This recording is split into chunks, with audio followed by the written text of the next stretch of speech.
ഗൗരവമുള്ള വാർത്തയാണ്, ഞെട്ടിക്കുന്ന വാർത്തയാണ് ഈ പുറത്തു വരുന്നത്. ഇത് മറ്റൊരിടത്തുമില്ല, നമ്മുടെ കോഴിക്കോടാണ് എന്നുള്ളതാണ്, നമ്മുടെ കേരളത്തിൽ ഇത് നടക്കുന്നു എന്നുള്ളതാണ്. അവർ എത്രത്തോളം ഭയപ്പെട്ടാണ് സംസാരിക്കുന്നത്, എത്രത്തോളം ആശങ്ക അവരുടെ മുഖത്തുണ്ട് എന്ന് നമുക്ക് വ്യക്തമാണ്. അവരുടെ ശബ്ദത്തിൽ നിന്ന് നമുക്കത് വ്യക്തമാണ്. ആ 15-കാരി പെൺകുട്ടി അവർ പീഡനത്തിനിരയായിരിക്കുന്നു എന്നുള്ളതാണ്. ആ കുട്ടി വീട്ടിൽ ഇപ്പോൾ ഉണ്ട് എന്നാണ് അവർ പറയുന്നത്. 5 യുവാക്കളാണ് ഇതിന് പിന്നിൽ, ഈ ക്രൂരതയ്ക്ക് പിന്നിലെന്ന് അറിയുന്നു. ഇപ്പോൾ ബംഗാളിൽ നിന്നുള്ള പോലീസ് സംഘവും ഇവിടെ എത്തിയിട്ടുണ്ട് ഇവരിൽ നിന്ന് വിവരങ്ങൾ ശേഖരിക്കുന്നതിനായി എന്നാണ് മനസ്സിലാക്കുന്നത്.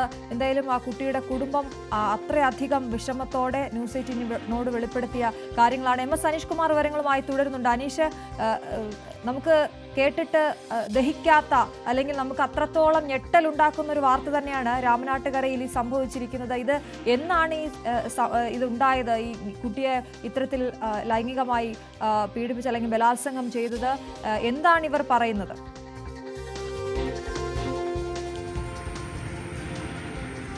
അശ്വതി, ഇവർ ഈ 10-12 വർഷമായി കോഴിക്കോട് രാമനാട്ടുകര ഭാഗത്ത് താമസിച്ചു വരുന്ന ഒരു കുടുംബമാണ്. അവർ ഈ കൂലിപ്പണിയും അല്ലെങ്കിൽ മറ്റ് കോൺട്രാക്ട് ജീവനക്കാരുടെ കീഴിലൊക്കെ അത്തരം ജോലികളൊക്കെ ചെയ്ത് കുടുംബം മുന്നോട്ട് കൊണ്ടുപോവുകയാണ് എന്ന് അവർ തന്നെ പറയുന്നു. അങ്ങനെയാണ് കുറച്ച് നാളുകൾക്ക് മുമ്പ് മകൾ കേരളത്തിലേക്ക് എത്തിയത്. മകളെ ഈ ജിമ്മിലൊക്കെ ഇവിടുന്ന് അടക്കമുള്ള ചില കാര്യങ്ങൾക്കായി ഇവർ വിട്ടിരുന്നു. പരിമിതമായ വരുമാനമാണ് കിട്ടുന്നതെങ്കിലും മകൾ നന്നായി വളരട്ടെ എന്ന ലക്ഷ്യത്തോടുകൂടിയൊക്കെ ആയിരിക്കാം ഇങ്ങനെ ചെയ്ത്. അവിടെ വെച്ച് പരിചയപ്പെട്ട ഒരു സ്ത്രീ ആണ് ഇവർക്ക് പിന്നീട് ഈ രാമനാട്ടുകരയിലെ തന്നെ ഒരു മാളിൽ ജോലി നൽകുന്നു. ആ മാളിൽ വെച്ച് ഒരു യുവാവിനെ പരിചയപ്പെട്ടു. ആ യുവാവാണ് ഇവരെ ഇത്തരത്തിൽ ഈ കുട്ടിയെ തട്ടിക്കൊണ്ടു പോയത് എന്നാണ് പറയുന്നത്. കഴിഞ്ഞ 19-നാണ് ഈ മാളിലെ സഹായ ജോലിക്ക് പോയ ശേഷം തിരിച്ച് വീട്ടിലേക്ക് എത്തിയില്ല.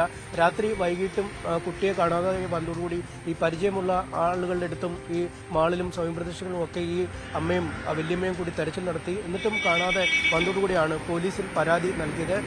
പിന്നീട് പോലീസും അന്വേഷണം ആരംഭിച്ചെങ്കിലും കുട്ടിയെ കണ്ടെത്താൻ കഴിഞ്ഞിട്ടില്ല. അതിന്റെ തൊട്ടടുത്ത ദിവസം 20-ാം തീയതി രാവിലെ പുലർച്ചയോടെയാണ് ഈ രാമനാട്ടുകരയിലെ ഒരു വഴിയരികിൽ നിന്നും ഈ കുട്ടി മുറിവേറ്റ, അല്ലെങ്കിൽ കൈയും ശരീരമാസകലം മുറിവുകളോടുകൂടി ഈ കുട്ടിയെ കണ്ടെത്താൻ കഴിഞ്ഞത്. പിന്നീട് പോലീസിൽ നാട്ടുകാരെ ഏൽപ്പിക്കുകയും പോലീസ് പെട്ടെന്ന് തന്നെ ഈ കാണാതായ കുട്ടിയാണിതെന്ന് തിരിച്ചറിയുകയുമാണ്. വൈദ്യപരിശോധനകളടക്കം നടത്തിയപ്പോഴാണ് കുട്ടി ഈ ക്രൂരമായ ബലാത്സംഗത്തിനിരയായതായി മൊഴി നൽകിയത്. ഈ കുട്ടിയും ഇത്തരത്തിൽ തന്നെ ദുരുപയോഗം ചെയ്തു എന്ന് പോലീസിനോട് പറയുകയും ചെയ്തു. ഏതാണ്ട് 5 പേരോളം ഈ കുട്ടിയെ ക്രൂരമായ പീഡനത്തിന് ഇരയാക്കിയെന്നാണ് നിലവിൽ വ്യക്തമാവുന്നത്. പക്ഷേ പലപ്പോഴും എന്താണ് സംഭവിച്ചതെന്ന് പോലും ഓർത്തെടുക്കാൻ കഴിയാത്ത വിധം മാനസികവും ശാരീരികവുമായ ഒരു ആഘാതത്തിലേക്ക് കുട്ടി തള്ളിവിടപ്പെട്ടിരിക്കുന്ന ഒരു സാഹചര്യമാണ്. നമുക്ക് നേരത്തെ ഈ കുട്ടിയുടെ അമ്മയൊക്കെ കാണിച്ചതുപോലെ കൈയൊക്കെ ഏതാണ്ട് പൂർണ്ണമായി വരഞ്ഞ് ശരീരമാസകലം പാടുകൾ ഉള്ള മാറത്തും കഴുത്തിലും തുടയിലും ഒക്കെ അടക്കം എല്ലാ ഇടത്തും വരഞ്ഞു മുറുകിയ പോലുള്ള പാടുകൾ, ചോര കിനിങ്ങുന്ന പാടുകളുണ്ട് എന്നാണ് ആ അമ്മ അങ്ങേയറ്റം വ്യസനത്തോടുകൂടി സങ്കടത്തോടുകൂടി നമ്മളോട് പറഞ്ഞത്. ഇത്തരത്തിൽ ഇവർ പോലീസ് സ്റ്റേഷന്റെ വാതിലിൽ എന്തായി കേസിന്റെ അന്വേഷണ പുരോഗതി എന്നറിയാനായി നിൽക്കുന്ന സമയത്താണ് നമ്മളിവരെ കാണുന്നത്.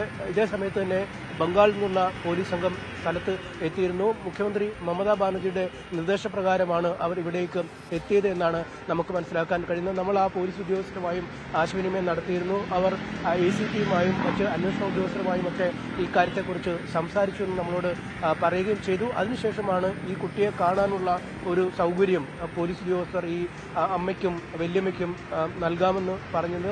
അവരിപ്പോൾ നമ്മളുള്ളത് വെള്ളിമാടുകുന്നിലെ ജുവനൈൽ ഹോമിലാണ്. ആ സ്ഥലത്താണ് കുട്ടിയെ ഇപ്പോൾ പാർപ്പിച്ചിരിക്കുന്നത്. നേരത്തെ വൈദ്യപരിശോധനകളടക്കം പൂർത്തിയാക്കി ചികിത്സയൊക്കെ നൽകിയ ശേഷമാണ് കുട്ടിയെ ഈ വെള്ളിമാടുകുന്നിലെ ജുവനൈൽ ഹോമിലേക്ക് മാറ്റിയത്. എന്തായാലും എങ്ങനെ പോകണമെന്നറിയാതെ പോലും, അല്ലെങ്കിൽ വഴി പോലും അറിയാതെ നിന്ന സമയത്താണ് നമ്മുടെ വണ്ടിയിൽ നമ്മളൊപ്പം ആ അമ്മയും വല്യമ്മയും കയറി ഇവിടേക്ക് വരികയും നമ്മളവർ ഇപ്പോൾ അകത്തേക്ക് പോയിരിക്കുകയാണ്. അവർ അകത്ത് പോയി തങ്ങളുടെ കുട്ടിയെ 2-3 ദിവസത്തിന് ശേഷമാണ് കുട്ടിയെ കാണാൻ പോകുന്നത്. ഈ ചിത്രങ്ങളൊക്കെ നേരത്തെ തന്നെ കണ്ടിരുന്നു. ഈ കുട്ടിക്ക് പറ്റിയ പരിക്കുകളെ കുറിച്ചുള്ള വിവരങ്ങളൊക്കെ പറഞ്ഞു. അപ്പോൾ തന്നെ അവർ ആകെപ്പാടെ വിഷമിച്ച്, അല്ലെങ്കിൽ സങ്കടം അതിന്റെ ഒരു പരകോടിയിൽ എത്തി നിൽക്കുകയാണ്. അവർക്ക് വാക്കുകൾ പോലും പലപ്പോഴും വരാത്തൊരു അവസ്ഥയിലേക്ക് കാര്യങ്ങൾ നീങ്ങിയിരിക്കുന്നു. അവരെന്തായാലും കുട്ടിയെ കാണാനായി അകത്തേക്ക് പോയിരിക്കുകയാണ്. കാണാനുള്ള നിർദ്ദേശങ്ങൾ ഈ ജുവനൈൽ ഹോമിൽ പോലീസ് ചെയ്തിട്ടുണ്ട്. 15 വയസ്സ് മാത്രം പ്രായമുള്ള ഒരു കുട്ടിയാണ്. അത് അങ്ങേയറ്റം മാനസികമായ തകർച്ച നേരിടുന്ന ഒരു സാഹചര്യം. ഒരാൾ കൂട്ടിക്കൊണ്ടുപോവുകയും അയാൾ ദുരുപയോഗം ചെയ്ത ശേഷം മറ്റ് കൂട്ടുകാർ കൂടി ഉപദ്രവിക്കാൻ വിട്ടു നൽകുകയും ചെയ്യുന്ന അത്യന്തം ദുഃഖകരമായ ഒരു കാര്യം. ഒപ്പം ഈ മയക്കുമരുന്നൊക്കെ ഉപയോഗിച്ചിട്ടാണ് ഈ കുട്ടിയെ ദുരുപയോഗം ചെയ്തിരിക്കുന്നതെന്ന് വ്യക്തമാണ്. ഈ കുട്ടിക്കും ഒരുപക്ഷെ ഇത് നൽകിയിരിക്കാമെന്ന ഒരു സംശയമൊക്കെ ഉണ്ട്. എന്തായാലും ശരീരം മൊത്തം ചോര കിനിയുന്ന പാടുകളാണുള്ളത്. അങ്ങേയറ്റം ഒരു ക്രൂരമായ ഒരു ബലാത്സംഗത്തിന് ആ കുട്ടി ഇരയായി എന്നാണ് നമുക്ക് മനസ്സിലാക്കാൻ കഴിയുന്നത്. എന്തായാലും അല്പസമയത്തിനകം ആ കുടുംബം മടങ്ങിയെത്തും. അതാണ് അനീഷ്, അവരോട് നമുക്ക് സംസാരിക്കണം. കാരണം ഇത് നമ്മുടെ കേരളത്തിലാണ് നടന്നിരിക്കുന്നത് എന്ന് പറയുന്നത് കൂടി നമുക്ക് അത്രത്തോളം ലജ്ജാകരമായ കാര്യമാണ്. അത്രയും അവരെ സംരക്ഷിക്കേണ്ട നമ്മൾ നമ്മുടെ ഇവിടേക്ക് ജോലിക്കായി വരുന്നവരാണ്. എത്രയോ ആളുകൾ ഇവിടെ ഉണ്ട്. എല്ലാവരും സുരക്ഷിതരായി ഇരിക്കണമെന്ന് നമ്മുടെ മുഖ്യമന്ത്രിയൊക്കെ അടക്കമുള്ളവർ പറയുമ്പോഴും ഈ 15-കാരി പെൺകുട്ടി, പ്രായപൂർത്തിയാകാത്ത ഒരു ചെറിയ പെൺകുട്ടിയാണ് ഈ ബലാത്സംഗത്തിന് ഇരയായിരിക്കുന്നത്. ഞെട്ടിക്കുന്ന ഈ ക്രൂരത ഉണ്ടായിരിക്കുന്നത് രാമനാട്ടുകരയിലാണ്. ബംഗാളി പെൺകുട്ടിയാണ്. പെൺകുട്ടി ഇപ്പോൾ എത്രത്തോളം ഭയപ്പെട്ടായിരിക്കും, എത്രത്തോളം ആശങ്കയിലായിരിക്കും ആ കുട്ടി ഉണ്ടാവുക എന്നുള്ളതാണ്. എന്തായാലും കുട്ടിയുടെ കുടുംബം ന്യൂസ് 18നോടാണ് ഈ വിവരം പറഞ്ഞത്. ആ അമ്മയുടെ വാക്കുകളിലേക്ക് ഒരിക്കൽ കൂടി പോകാം. वो आदमी लेके खराब काम करता है। खराब काम करते वो 4-5 आदमी 6 आदमी खराब कर दिया। बच्चा कब लापता हुआ? बच्चा वो 2 बजे लेके गया। 2 बजे लेके गया।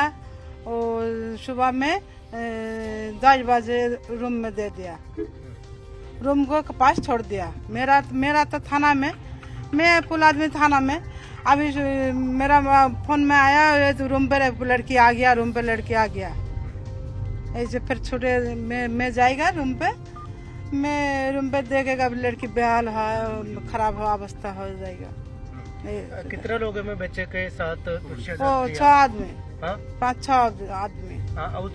उस आदमी को आपका जानता हूँ? हाँ, आदमी को उसका जानता हूँ। एक आदमी का मालूम, नाम मालूम, यस नाम मालूम, और वो आदमी का नाम नहीं मालूम, देखा मालूम। इधर आंख में देखने होगा ना, उससे मालूम। उसे मालूम है? हाँ, वो पुलिस का बोला चलो मॉल में, वो आदमी मॉल में था। वो आदमी फुल आदमी मॉल में था। मैं देखाएगा पुलिस इधर ध्यान नहीं देगा। അനീഷ്, ഇവർ പറയുന്ന അനുസരിച്ചിട്ട് ഇവരും ഈ മോളിൽ ജോലി ചെയ്തിരുന്ന ആളുകളാണോ ഈ കുട്ടിയോട് ഇത്രയും ഈ ക്രൂരത കാണിച്ചിരിക്കുന്നത്? അവർക്ക് കണ്ടാൽ അറിയാം എന്നാണ് അവർ പറയുന്നത്. തീർച്ചയായും അവർ പറയുന്നത് കണ്ടാൽ അറിയാം. ഒരു ആളുടെ പേരും പറയുന്നുണ്ട്. അയാൾ ഈ മേജറാണോ മൈനറാണോ എന്ന് നമുക്കിപ്പോൾ തിരിച്ചറിയാൻ, പ്രായപൂർത്തിയായ ആളാണോ എന്ന് പോലും തിരിച്ചറിയാൻ പറ്റാത്തതുകൊണ്ടാണ് നമ്മൾ ആ ആളുടെ പേര് പറയാതെ നിൽക്കുന്നത്. ഇപ്പോൾ അവിടെ തന്നെയുള്ള ആളാണ് എന്നാണ് ഇവരുടെ പ്രതികരണത്തിൽ നിന്നും മനസ്സിലാക്കാൻ കഴിയുന്നത്. ഈ കുട്ടിയുമായി അത്യാവശ്യം ഹിന്ദിയൊക്കെ പറഞ്ഞു നിൽക്കുന്ന ഒരാളായിരുന്നു ആ യുവാവെന്നാണ് മനസ്സിലാക്കാൻ കഴിയുന്നത്. അതുകൊണ്ട് ഈ ഹിന്ദി പറയുന്നവരുമായി, കാരണം അധികം നാളായില്ല കുട്ടി കേരളത്തിലേക്ക് എത്തിയിട്ട്, അതുകൊണ്ട് ആ കുട്ടിക്ക് ഹിന്ദി ഒഴിച്ച് മറ്റു ഭാഷകൾ, ബംഗാളി ഹിന്ദിയൊക്കെ ഒഴിച്ച് മറ്റു ഭാഷകൾ വശമില്ല. അതുകൊണ്ട് ഹിന്ദി പറയുന്നവരുമായി ഈ കുട്ടി ചങ്ങാത്തം കൂടാറുണ്ട്, അല്ലെങ്കിൽ സംസാരിച്ച് നിൽക്കാറൊക്കെ ഉണ്ട്. ഈ മാളിലൊക്കെ ആകുമ്പോൾ ഒരുപാട് ആളുകൾ ദിനംപ്രതി ചെല്ലുന്ന ഒരു സ്ഥലം കൂടിയാണ്. അങ്ങനെയാണ് ഒരുപക്ഷെ അയാളുമായി ചങ്ങാത്തത്തിലായിരിക്കാം എന്നാണ് പറയുന്നത്. പ്രണയത്തിലാണ് എന്ന ചില അഭ്യൂഹങ്ങളൊക്കെ വരുന്നു. പക്ഷേ അതൊക്കെ ഇവർ പൂർണ്ണമായും തള്ളുകയാണ്. കാരണം അങ്ങനൊരു പ്രണയത്തിലൊന്നും ആയിട്ടില്ല. ഒരു കൊച്ചു കുട്ടിയാണ് ഇത് എന്ന് പറയുന്നത്. അതിനുള്ള സമയം പോലും ആയിട്ടില്ല. പക്ഷേ ഇയാൾ ഈ കുട്ടിയെ അവിടെ നിന്നും തട്ടിക്കൊണ്ടു പോവുകയാണ്. ഇയാളെ കണ്ടാൽ ഇവർക്ക് അടുത്തൊക്കെ ഉള്ള ആളായിരിക്കും, ഒരു ഡ്രൈവറായി ജോലി ചെയ്യുന്ന, അല്ലെങ്കിൽ ഡ്രൈവിങ്ങിലൊക്കെയാണ് കണ്ടേക്കുന്നതെന്നാണ് പറയുന്നത്. അതുകൊണ്ട് തിരിച്ചറിയാൻ കഴിയുമെന്നാണ് പറയുന്നത്. ഇയാൾ ആണ് ഈ ഒരുപക്ഷെ പ്രണയം നടിച്ച് ഈ കുട്ടിയെ കൂട്ടിക്കൊണ്ടു പോവുകയും പിന്നീട് മറ്റുള്ള കൂട്ടുകാർക്ക് കൂടി ഉപദ്രവിക്കാനായി വിട്ടു നൽകുകയും ചെയ്തു. എന്തായാലും മയക്കുമരുന്നൊക്കെ ഉപയോഗിക്കുന്ന ആളാവാം, അല്ലെങ്കിൽ കൃത്യമായ ഒരു ആസൂത്രണം. അനീഷ്, ഒരു സംശയമുള്ളത് ഈ കുട്ടിയും ഈ വീട്ടുകാരും വേറെ വേറെ സ്ഥലത്താണ് താമസിക്കുന്നത് എന്ന് വേണം അവരുടെ വാക്കുകളിൽ നിന്ന് നമുക്ക് മനസ്സിലാക്കാൻ. അല്ലെ, അമ്മ പറയുന്നത് റൂമിൽ ചെന്ന് നോക്കിയ കാര്യമൊക്കെ അവർ പറയുന്നുണ്ട്. അപ്പൊ ഈ കുട്ടി വേറെ റൂമിലാണ് താമസിക്കുന്നത്.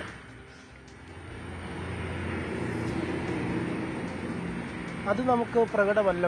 വേറെ മുറിയിലേക്ക് മാറിയോ എന്ന കാര്യത്തിൽ നമുക്കൊരു വ്യക്തത അവരുടെ ഒരു ആശയവിനിമയത്തിൽ നമുക്ക് മനസ്സിലാക്കാൻ കഴിയുന്നില്ല. കുട്ടി ഇവരോടൊപ്പം ഉണ്ടായിരുന്നു. അതായത് വീട്ടിൽ എത്തി ഈ വൈകിയത് കൊണ്ടാണ് കുട്ടിയെ തിരക്കി ഇറങ്ങിയതെന്ന് അവർ ഒരു ഘട്ടത്തിൽ പറയുന്നുണ്ട്. ഒരുപക്ഷെ ചിലപ്പോൾ ഈ റൂമിലാണോ അല്ലെങ്കിൽ വീട്ടിൽ കാണാത്ത ആയതുകൊണ്ട് നമുക്ക് മനസ്സിലാക്കാൻ കഴിയുന്നത് വീട്ടിൽ പതിവ് പോലെ എത്തുന്ന സമയം കഴിഞ്ഞിട്ടും എത്താതെ വന്നതുകൂടിയാണ് കുട്ടിയെ അന്വേഷിച്ച് ഇറങ്ങുകയും ഈ മാളിലടക്കം പോയി തിരക്കുകയും സുഹൃത്തുക്കളോടും മറ്റുമൊക്കെ ചോദിക്കുകയും ചെയ്ത് ഇവിടെ അധികം സൗഹൃദങ്ങളൊന്നും ആവാൻ സമയമായിട്ടില്ല, ആ കുട്ടിക്ക് അധികം നാൾ ആയില്ല എന്നാണ് അവർ തന്നെ പറയുന്നത്. പക്ഷേ അതിനുശേഷമാണ് പിന്നീട് പോലീസിലേക്ക് പരാതി നൽകുന്ന ഒരു സാഹചര്യം ഉണ്ടായത്. എന്തായാലും അത്തരം സൂക്ഷ്മ കാര്യങ്ങളെക്കുറിച്ചുള്ള വ്യക്തത ഇനിയും വരേണ്ടതുണ്ട്. നമുക്ക് അറിയാം, അവരും നമ്മൾ തമ്മിലുള്ള ആശയ വിനിമയത്തിലെ ചില കുറവുകൾ കൂടി ഒരുപക്ഷെ അക്കാര്യത്തിൽ ഉണ്ടാവാം. പക്ഷേ ക്രൂരമായ രീതിയിൽ തന്നെയാണ് ഈ കുട്ടി പീഡനത്തിനിരയായിരിക്കുന്നത്. അതിന്റെ ശരീരമാസകലം മുറിവുകളുണ്ട്. തങ്ങൾക്ക് കൂടി അറിയാവുന്ന അല്ലെങ്കിൽ അവിടെ കണ്ടു പരിചയമുള്ള ഒരാളാണ് ഈ കൂട്ടിക്കൊണ്ടുപോയതെന്നാണ് കുട്ടി പറഞ്ഞിരിക്കുന്നതെന്ന് ഈ അമ്മയും വല്യമ്മയും പറയുന്നുണ്ട്. ഇവരോട്